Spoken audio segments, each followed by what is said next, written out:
जी, आज की इस डिस्कशन में मैं आपको बताऊंगा कि डन मेटाफिजिकल पोइट्री का फाउंडर है, उसका लीडर है।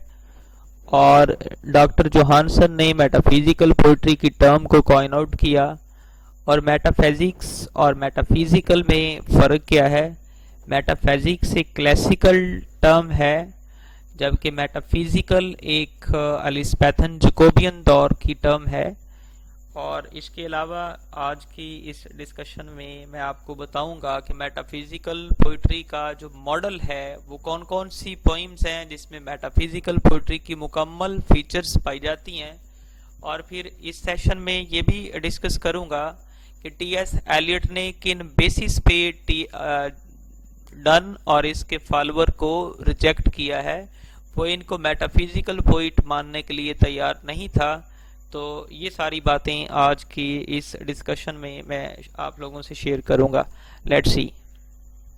डिस्कस कर चुका हूँ कुछ और ऑब्जेक्टिव पॉइंट्स आज बता के इसको बाइंड अप करके फिर अर्नेस्ट हेमिंग्वे के ऊपर चंद पॉइंट्स डिस्कस करके फिर मैं आगे बढ़ूंगा।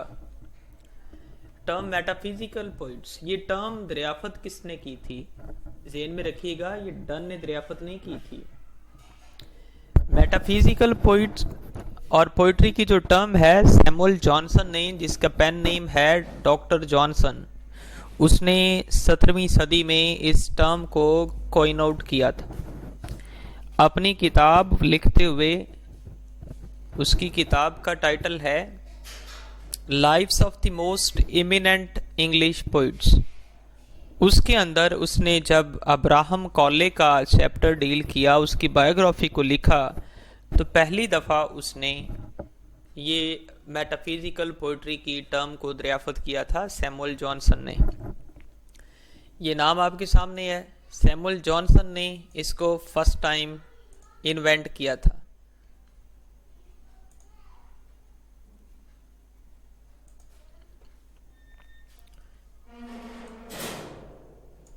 सेवनटीन सेंचुरी में।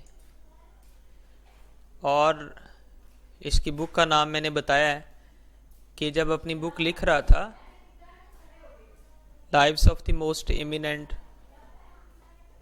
इंग्लिश पोइट्स की ये किताब का नाम है lives of the most eminent English poets. जब उसने बुक लिखी और इस बुक में उसने जब चैप्टर डील किया लाइफ ऑफ कॉले सेक्शन, यानी अब्राहम कॉले की लाइफ को जब उसने डील किया, तो तब फर्स्ट टाइम मेटाफिजिकल पोइट्री की टर्म उसने इस्तेमाल की। ये जो पोइट्स थे, जिसमें ये लिस्ट आपके सामने है, जॉन डन है, एंड्रयू मार्वल है, जॉर्ज हर्बर्ट है, रिचर्ड क्रॉशा, हेनरी वैगन, और ये जो नीचे है ये वाला, इसको मैं थोड़ा सा बोल्ड कर देता हूँ। इसको जब उसने डील किया, इसके चैप्टर को, अब्राहम कॉले के चैप्टर को डील किया, ये जो कॉले लिखा हुआ है ना इधर, ये लाइफ ऑफ कॉले सेक्शन, ये इसी के नाम पे है। तो फर्स्ट टाइम उसने मेटाफिजिकल पोइट्री का वर्ड इस्तेमाल किया। अब आ जाए जॉन क्लीवलैंड के ऊपर। ये भी मेटाफिजिकल पोइट है और एडवर्ड बेनलॉस भी मेटाफिजिकल पोइट है। ये सारे मेटाफिजिकल पोइट्स ये फॉलो करते थे डन को। ये सब डन के फॉलोअर थे।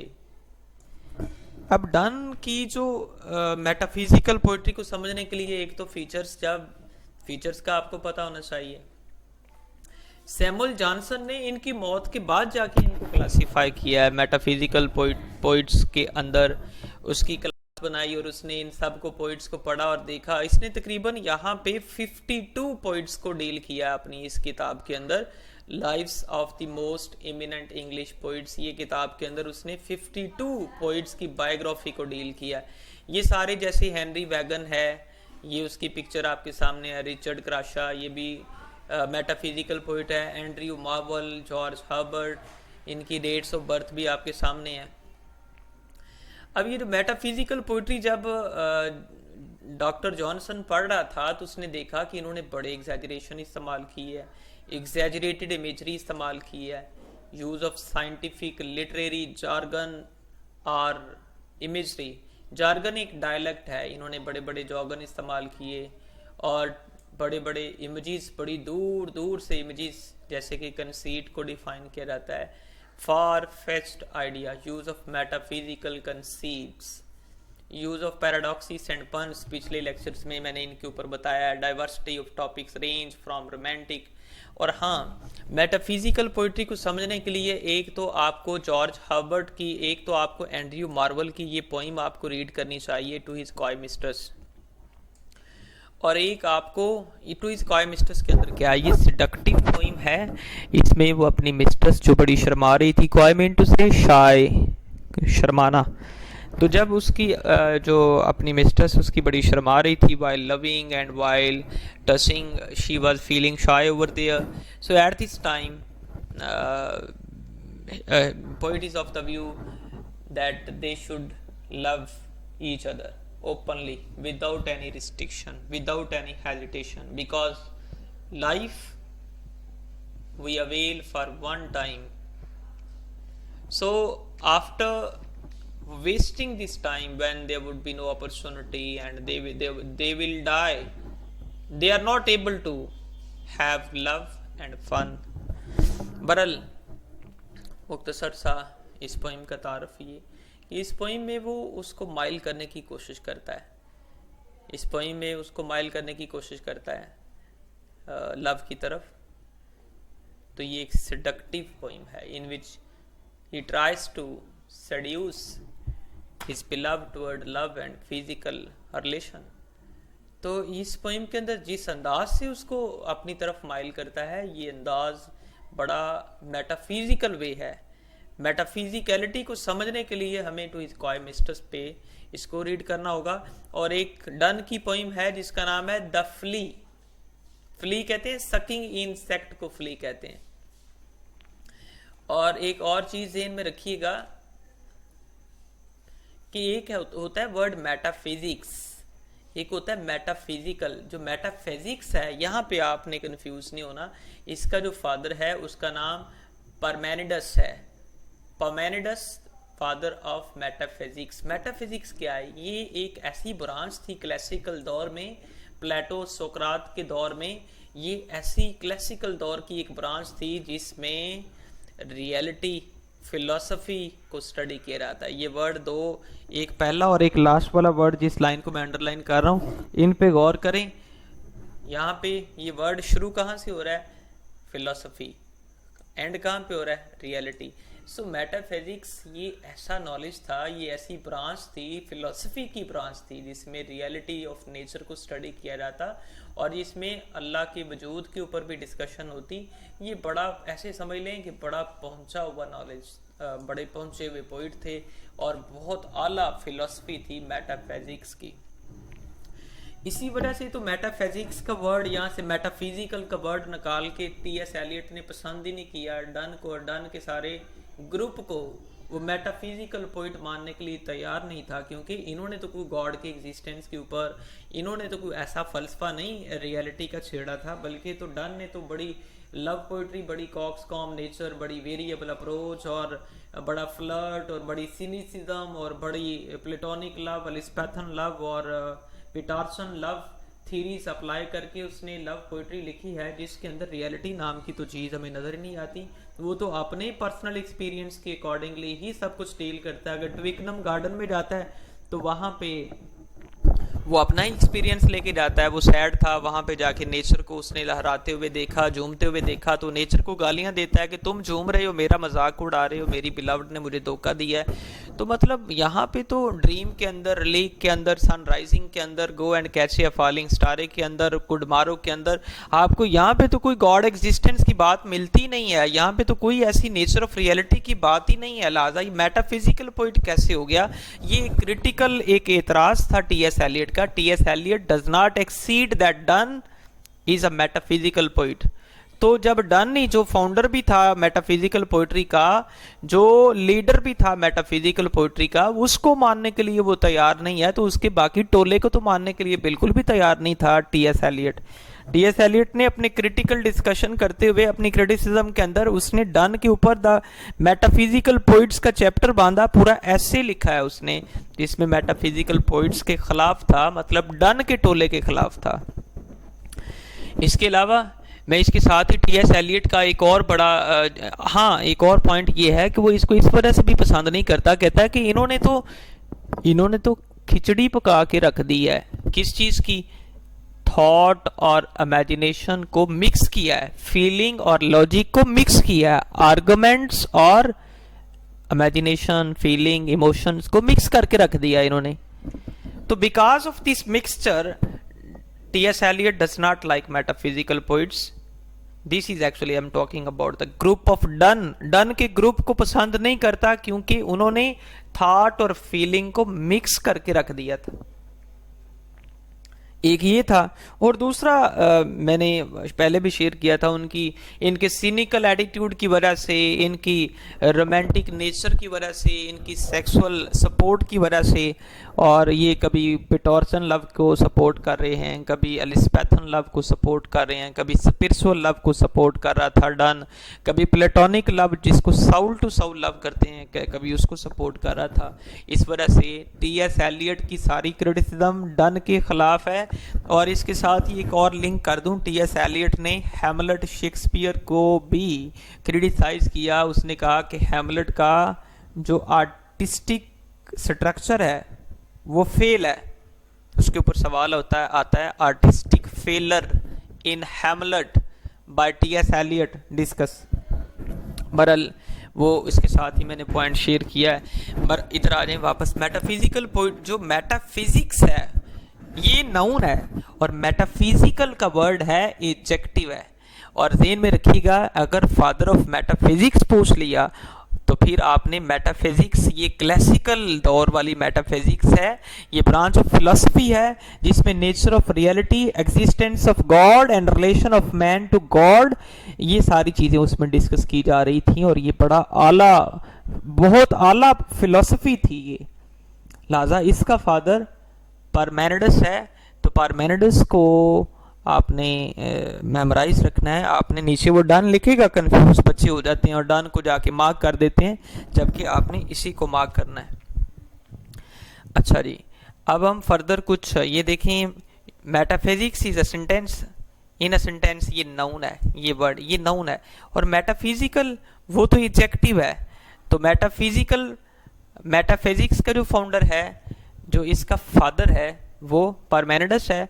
डन क्या है? ये है मेटाफिजिकल पोइट्री का फादर है। मेटाफिजिक्स एंड मेटाफिजिकल दोनों वर्ड पे आपने फोकस करना है। और हाँ, इसको फाउंडर और लीडर का वर्ड ज्यादा इस्तेमाल किया गया है, जबकि अगर हम देखें सैमुअल जॉनसन को, तो सैमुअल जॉनसन ने इस टर्म को कॉइन आउट किया है। ये ज़हन में रखिएगा, अगर डन का नाम ना लिखे और फिर वो कह दे father of metaphysical poetry, metaphysical poetry, तो फिर आपने सैमुअल जॉनसन को मार्क कर सकते हैं। लेकिन अगर लीडर फाउंडर का वर्ड इस्तेमाल कर दिया तो Donne is a founder and leader of metaphysical poetry.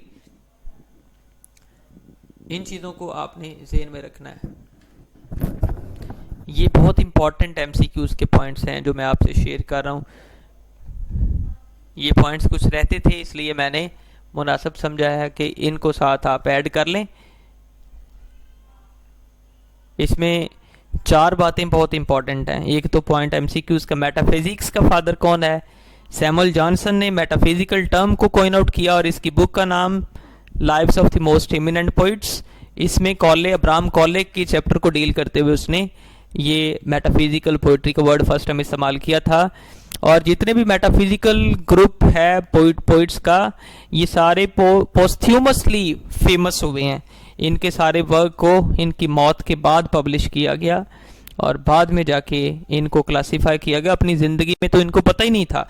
और मेटाफिजिकल पोइट्री को समझने के लिए 2 पोइम बहुत इंपॉर्टेंट हैं। एक तो हिज काइमिस्ट्रेस वाली, ये एंड्रयू मार्वल की ऑथरशिप में एंड्रयू मार्वल ने लिखा टू हिज काइमिस्ट्रेस, जिसमें वो अपनी मिस्ट्रेस को अपनी तरफ माइल करता है, लव और सेक्स की तरफ। मैं आपको थोड़ा सा व्यू देता हूँ टू हिज काइमिस्ट्रेस का गूगल से। आपको ज़रा उसका थोड़ा सा देख लेंगे तो आपको तो ये दोनों याद रहेंगी। एक टू हिज काइमिस्ट्रेस और एक है डन की पोइम है द फ्ली। दोनों सेडक्टिव पोइम है। द फ्ली तो सेड्यूसिव लिरिक है। मैं अभी दोनों पोइम्स को, ताकि वो ऑथरशिप, दोनों की ऑथरशिप बहुत इंपॉर्टेंट है, वो आपके माइंड में कंफर्म हो जाए।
जी, ये आपको विजुलाइज करता हूँ मैं अभी।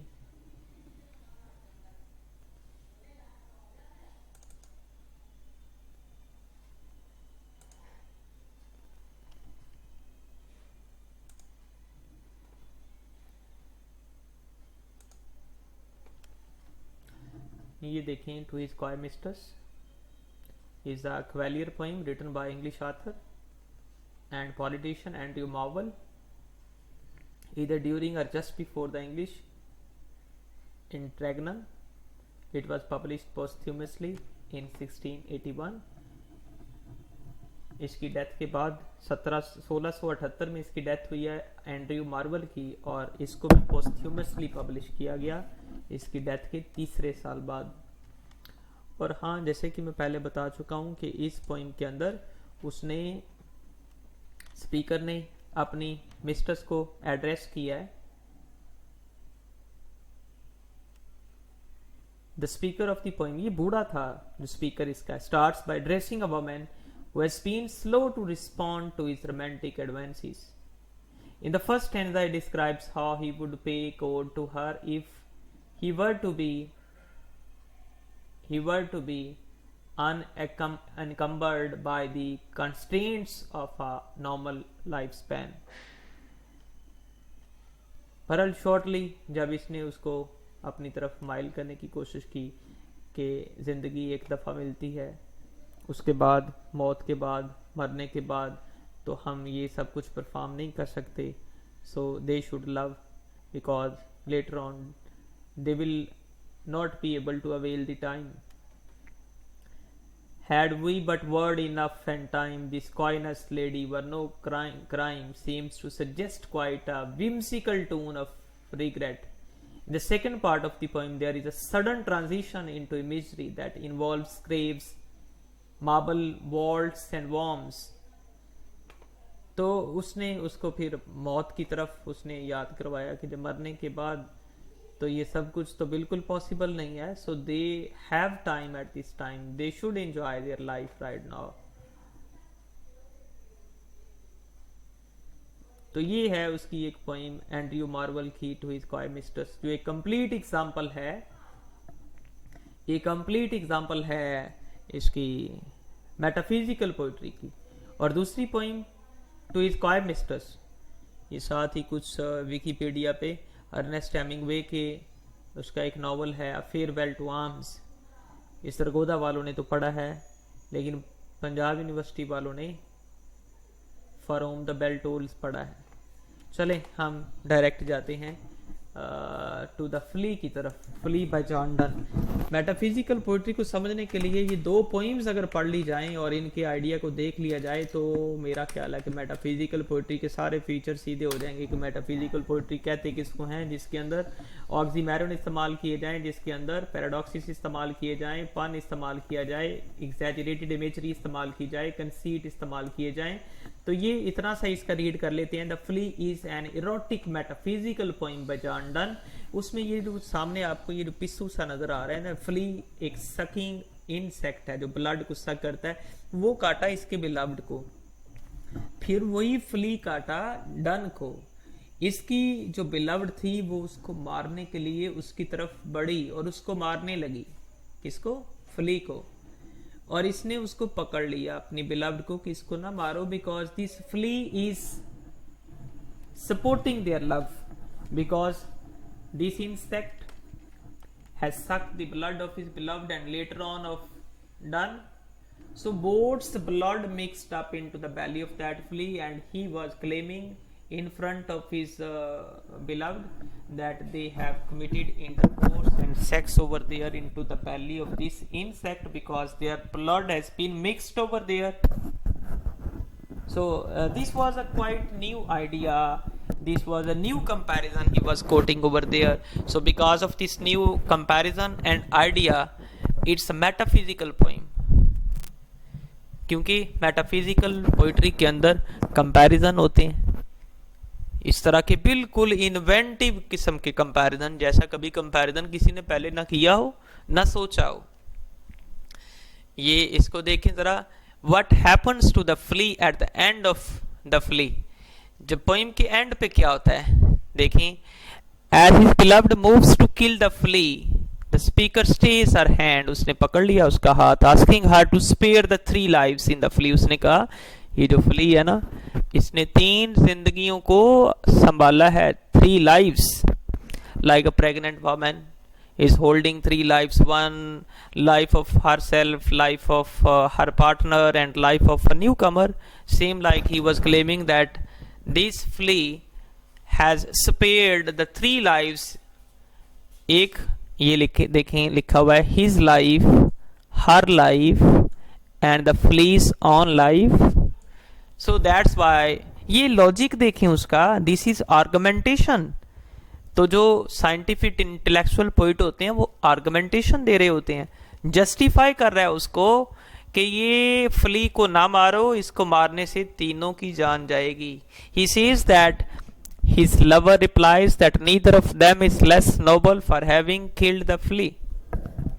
शॉर्टली इसकी पोइम डन की द फ्ली आपने सिलेबस में नहीं पढ़ी हुई, और एंड्रयू मार्वल की poem to his coy mistress metaphysical poetry की ये मॉडल है। मेटाफिजिकल पोइट्री की फीचर्स को समझने के लिए इन मॉडल को आपको पढ़ना होगा। चलें आपको इनकी ऑथरशिप तो आ जाएगी इतना कुछ बताने के साथ कि फ्ली डन ने लिखी है, ये मॉडल मेटाफिजिकल पोइम है। इसी तरह जिस तरह की सिंबोलिज्म की जो मॉडल पोइम है ना, सिंबोलिज्म को सही मानों में समझने के लिए ब्ले की पोइम है द सिक रोज, उसको पढ़ के सिंबलिज्म की जबरदस्त अंडरस्टैंडिंग हो जाती है। मेटाफिजिकल पोइट्री की अंडरस्टैंडिंग के लिए आपने flea by Donne to his coy mistress by Andrew Marvell, ये दोनों पोइम्स की ऑथरशिप को मेमोराइज करवाने के लिए मैंने इस पे जोर दिया है।